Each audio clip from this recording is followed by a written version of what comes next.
بسم اللہ الرحمن الرحیم۔ مولانا محمد احمد صاحب بہاولپوری کے بیانات میں سے مورخہ 19 فروری 1998 کا بیان۔ الحمدللہ الذی ہدانا لہذا وما کننا لنہتدی لولا ان ہدانا اللہ لقد جاءت رسل ربنا بالحق۔ میرے بزرگوں اور دوستوں، تبلیغ اور دعوت کے نام سے جو کام اس وقت دنیا میں ہو رہا، مسلمانوں کی اکثریت اس کام کو سمجھنے میں عام طور سے غلط فہمی میں مبتلا ہے، اور جو کام کرنے والے کہلاتے ہیں ان کی اکثریت بھی اس کام کی حقیقت کو، اس کام کی اہمیت اور ضرورت کو سمجھے بغیر کام کر رہی ہے۔ جیسے اور لوگ کچھ چل پڑتے ہیں تو ان کو دیکھ کر ہم بھی چل پڑتے ہیں۔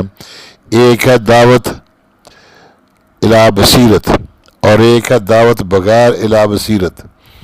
دعوت الی بصیرت کیا ہے کہ اس کے سامنے اس کام کی حقیقت واضح ہو اور اس کو کرنے میں دل کے یقین اور اندر کے صحیح جذبے سے اس کام کو کر رہا ہو۔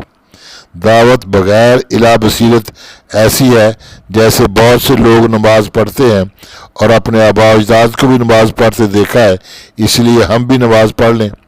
دعوت کی حقیقت ان کے سامنے نہیں ہے، اس لیے اس کی حقیقت اور اہمیت کو سمجھ کر کام کریں گے تو اس پر جان بھی دے دیں گے اور خوش ہوں گے، اور جو نہیں سمجھتے وہ چل پڑے تو چل پڑے، نہ چلے تو نہ چلے۔ گشت کر لیا تو کر لیا، نہ کیا تو کوئی حرج نہیں۔ اس لیے اس کام کو سمجھے بغیر چارہ نہیں۔ اس کی حقیقت اور اہمیت کو سمجھنے کے لیے میں کچھ بات کرتا ہوں۔ دین کے دو حصے ہیں۔ ایک حصہ وہ ہے کہ انسان اللہ کے ساتھ اپنا تعلق قائم کرے، کیسے کرے۔ دوسرا حصہ اللہ کی مخلوق کا تعلق اللہ کے ساتھ کیسے قائم کیا جائے۔ دنیا کے نظام میں اگر اللہ کے ساتھ تعلق ہوگا تو عافیت ملے گی، ورنہ نہیں۔ پوری دنیا اس وقت پریشانی کا شکار ہے، اس لیے کہ اوپر والے کے ساتھ تعلق نہیں، ٹوٹا ہوا ہے تعلق، جس کی وجہ سے اللہ ان کو پریشان کر دیتے ہیں۔ وسائل استعمال کر کے پریشانی دور نہیں ہوتی۔ اللہ رب العزت فرماتے ہیں کہ میں وسائل بھی دیتا ہوں اور اس کے ساتھ پریشانیاں بھی دیتا ہوں۔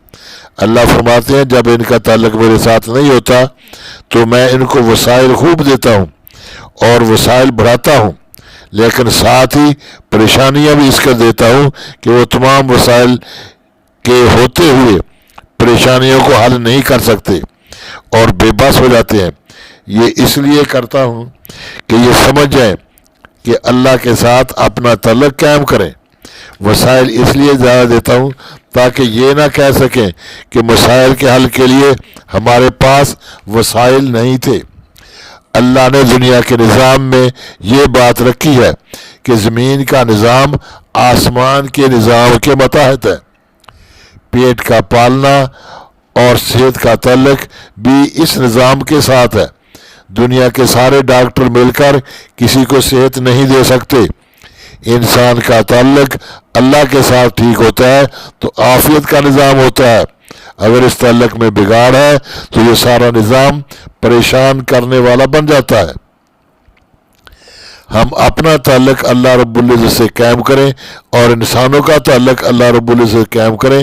اپنا تعلق اللہ سے قائم کرنے کے لیے علیحدہ نظام ہے اور انسانوں کا تعلق اللہ سے قائم کرنے کے لیے علیحدہ نظام ہے۔ اللہ رب العزت نے نبیوں کو رہنما مقرر کیا ہے تاکہ انسانوں کا تعلق اللہ سے قائم ہو جائے۔ نماز پڑھنا، زکوٰۃ دینا، روزہ رکھنا، حج کرنا، یہ ابدیت کی زندگی گزارنا ہے۔ اپنا تعلق اللہ سے قائم کرنے کے لیے ابدیت ہے۔ مخلوق کا تعلق اللہ سے قائم کرنے کے لیے دعوت ہے۔ ابدیت کیا ہے کہ اپنا تعلق اللہ سے قائم کریں۔ ابدیت تمام انسانوں میں مشترک ہے۔ ابدیت کا مطالبہ ساری انسانیت سے ہے۔ دوسرا مطالبہ مخلوق کا تعلق اللہ سے جوڑنے کے لیے یہ مطالبہ تمام انسانوں کے ذمے نہیں لگایا، بلکہ اس کے لیے اللہ رب العزت نے نامزد کیا ہے، ایک نامزدگی بطور نبوت کے اور دوسری نامزدگی ہے بطور امت کے۔ حضرت آدم علیہ السلام سے لے کر حضور اکرم صلی اللہ علیہ وسلم تک نبوت کے ذریعے سے نامزدگی ہے، اور یہ اللہ نے انتخاب کیا ہے۔ دوسرا انتخاب اس امت کا کیا ہے؟ وہی کام جو انبیاء علیہ السلام کرتے تھے، وہی کام اس امت کے ذمے ہے۔ حضور اکرم صلی اللہ علیہ وسلم کی ختم نبوت کے صدقے میں کیا ہے، اس امت کے ذمے کیا ہے۔ اس کام کو حضور اکرم صلی اللہ علیہ وسلم نے شروع سے ہی امت کو سمجھانے کی کوشش کی ہے۔ حضور اکرم صلی اللہ علیہ وسلم کے بعد نبی کوئی آنا نہیں تھا، اس لیے اللہ تعالیٰ نے اس امت کا نبیوں کی طرز پر کام کرنے کے لیے انتخاب کیا ہے۔ اگر یہ امت اس کام کو کرے گی تو یہ ساری امت کی امام اور ورنہ غلام بن کر زندگی گزاریں گے۔ اس امت کا کام انبیاء کی نیابت کا کام ہے۔ آپ کو اللہ رب العزت نے پوری انسانیت کے لیے پیدا کیا ہے، آپ اپنی اولاد اور مال و دولت کے لیے نہیں، بلکہ انسانیت کا رخ اللہ رب العزت کی طرف موڑنے کے لیے پیدا کیے گئے ہیں۔ اس کام کے کرنے والے کا انتظام وہ خود اپنے ذمہ لے لیا کرتا ہے، اور اس کی ساری ذمہ داری اللہ نے اپنے ذمہ لی ہے۔ بدر میں اللہ رب العزت نے فرمایا کہ 1000 فرشتے بھیج رہا ہوں، پھر فرمایا 3000 بھیج رہا ہوں، پھر فرمایا 5000 بھیج رہا ہوں، آخر میں فرمایا کہ فرشتے بھی مخلوق ہیں، میں خود میدان میں آ رہا ہوں۔ یہ صرف سفارتکار کے لیے اللہ رب العزت کرتے ہیں، عبادت والوں کے لیے یہ نظام نہیں ہے۔ دائرہ کمالات نبوت یہ ہے کہ مخلوق کا تعلق اللہ کے ساتھ کیسے قائم ہو جائے، اور دائرہ کمالات ولایت یہ ہے کہ اپنا تعلق کیسے اللہ رب العزت کے ساتھ قائم ہو جائے۔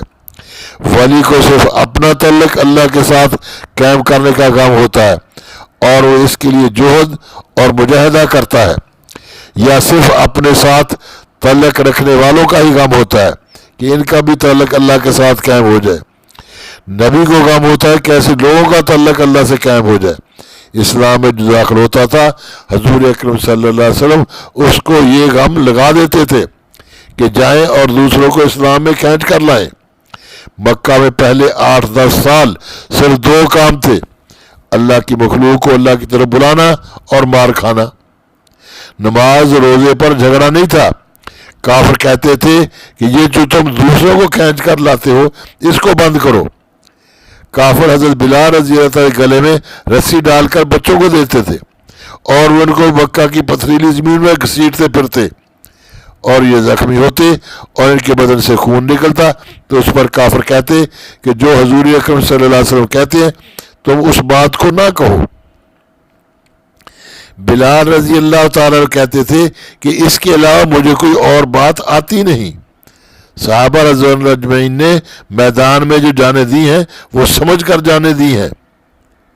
دین کا وہ حصہ کہ ہم اپنے آپ کو اللہ کے ساتھ جوڑیں، کیسے جوڑیں اس کا علم بھی کچھ لوگوں کے پاس ہے اور کچھ محنت بھی کرتے ہیں، لیکن دین کا دوسرا حصہ کہ لوگوں کا تعلق اللہ کے ساتھ کیسے جوڑیں یہ ذہنوں سے ایسے اترا ہے اس کو کام ہی نہیں سمجھتے۔ جو نماز نہیں پڑھتے وہ سمجھتے کہ ہم قصوروار ہیں، لیکن اس کام کو نہ کرنے کو قصوروار بھی نہیں سمجھتے۔ ابدیت میں نماز روزہ حج زکوٰۃ ہے، اس میں یہ امت ساری دوسری پہلی امتوں کے ساتھ مشترک ہے، اور ہمارا تعلق اللہ کے ساتھ کیسے ہو جائے یہ ساری امتوں کا غم تھا، لیکن یہ غم کہ مخلوق کا اللہ کے ساتھ تعلق ہو جائے یہ کام صرف انبیاء علیہ السلام اور اس امت کو اللہ رب العزت نے دیا ہے۔ حضور اکرم صلی اللہ علیہ وسلم نے امت کو پہلے اس کا کام دیا ہے۔ اللہ فرماتے ہیں کہ ایک امت ہم نے ایسی پیدا کی ہے جو کہ انبیاء علیہ السلام کی طرز پر محنت کرے گی۔ ہمارے سامنے 2 چیزیں ہیں، ایک امت کیسے تیار ہو، دوسرا انسانیت تک پیغام کیسے پہنچے۔ یہ جو کچھ آپ کر رہے ہیں یہ تبلیغ نہیں ہے، بلکہ تبلیغ کے کام کو سیکھنے کے لیے ہے۔ تبلیغ تو تب شروع ہوگی جب آپ کو یہ غم لگ جائے کہ سارے عالم کے انسانوں کو اللہ کے ساتھ ملانا ہے۔ اس وقت مار جو پڑ رہی ہے اس لیے کہ اس امت نے وہ کام چھوڑ دیا ہے۔ مولانا محمد الیاس رحمۃ اللہ علیہ نے کو یہ فکر و غم لگا کہ جس کام کے چھوڑنے کی وجہ سے مار پڑ رہی ہے اس کام کو کیا جائے۔ سارا نظام اللہ رب العزت کے ہاتھ میں ہے، اور اس نے فرما دیا کہ آپ کی امت اس کام کو کرے گی تو میں اس کی ایسی مدد کروں گا جیسے نبیوں کی مدد کی ہے۔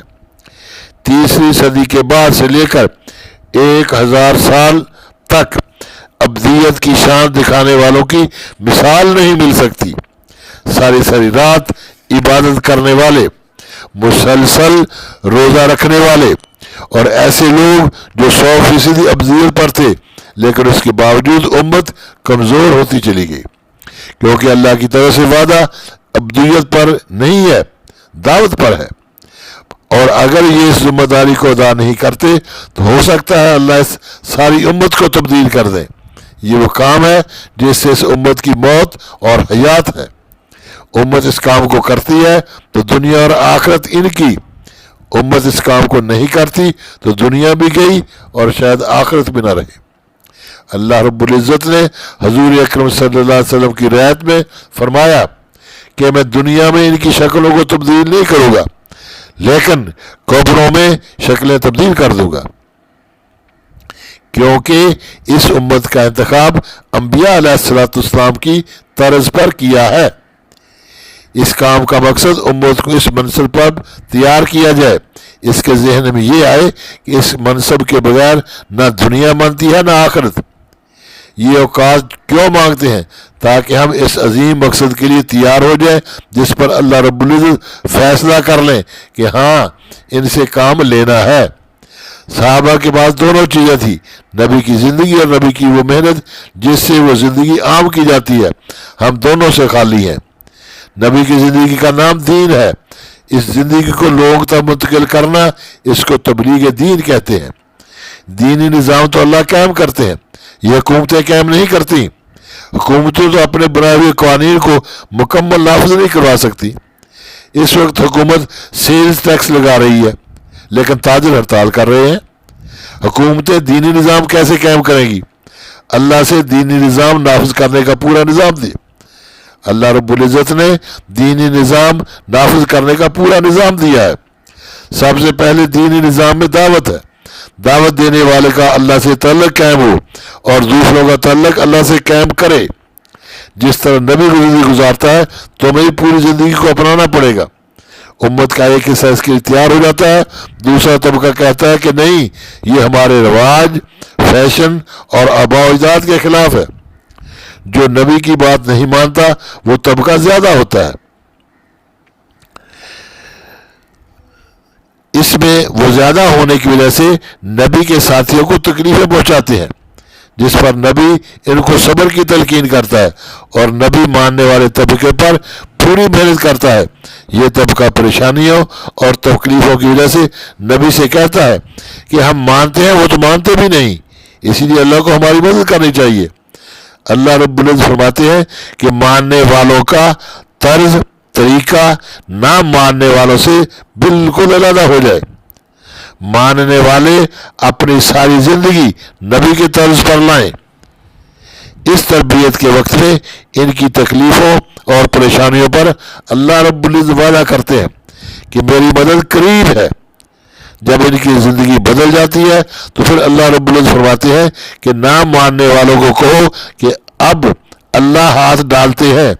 اس پر وہ قوم کہتی ہے کہ لاؤ اپنے اللہ کو۔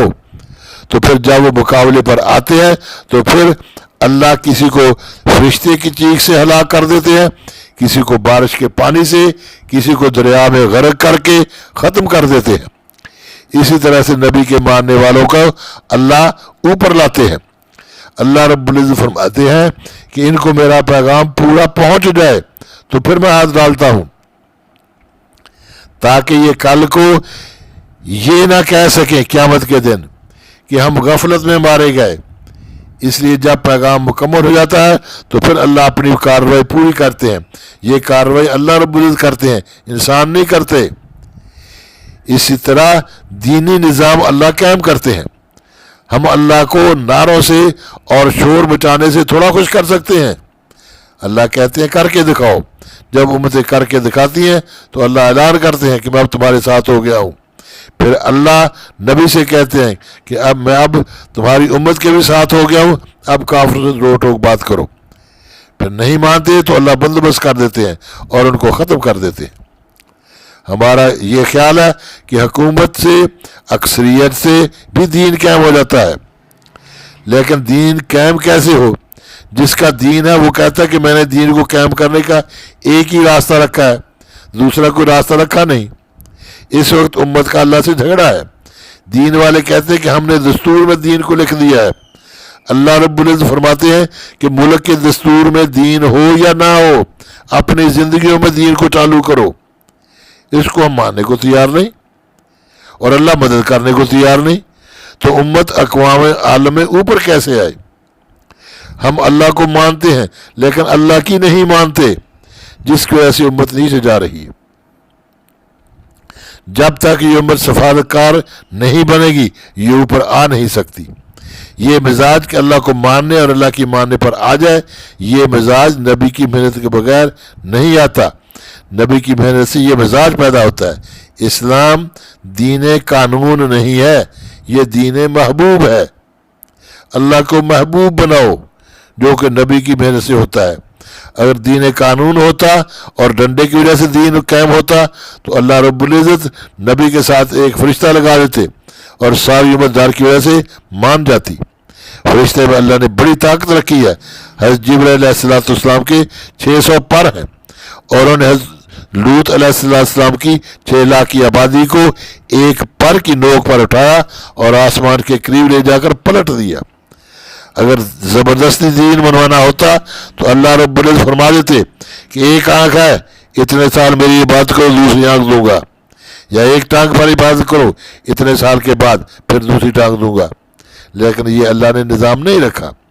اللہ فرماتے ہیں مجھے محبوب بنا کر بات کو تسلیم کرو۔ ڈنڈا تو چور چکاروں کے لیے ہوتا ہے، اس سے چند لوگوں کو ٹھیک کیا جا سکتا ہے۔ جب امت کا بیشتر طبقہ نہیں مان رہا تو ڈنڈا کیا کرے گا؟ ڈنڈا چلائے گا کون؟ جب تک زمین والوں کا معاملہ اللہ رب العزت کے ساتھ ٹھیک نہیں ہوتا، اس وقت تک اللہ کی مدد ان کے ساتھ نہیں اترتی۔ اور یہ معاملہ ٹھیک کیسے ہو؟ یہ نبی کی محنت کے بغیر ہوتا نہیں۔ اگر کل قیامت کو کافروں نے مطالبہ کر دیا کہ ہم تک دین کس نے پہنچایا، تو صحابہ تو نکل جائیں گے، کیونکہ انہوں نے اس کام کو کیا اور پیغام پہنچایا، لیکن ہم پھنس جائیں گے۔ حضرت ابوبکر صدیق رضی اللہ تعالیٰ نے فرماتے تھے کہ اگر تم ٹھیک ہو تو دوسروں کی گمراہی تمہیں نقصان نہیں پہنچائے گی، یہ تمہیں دھوکہ میں نہ ڈال دے۔ اس کا مطلب ہے کہ اگر تم دوسروں کو پیغام نہیں پہنچا رہے تو تم خود دین کا ایک حصہ نہیں کر رہے اور تم خود قصوروار ہو،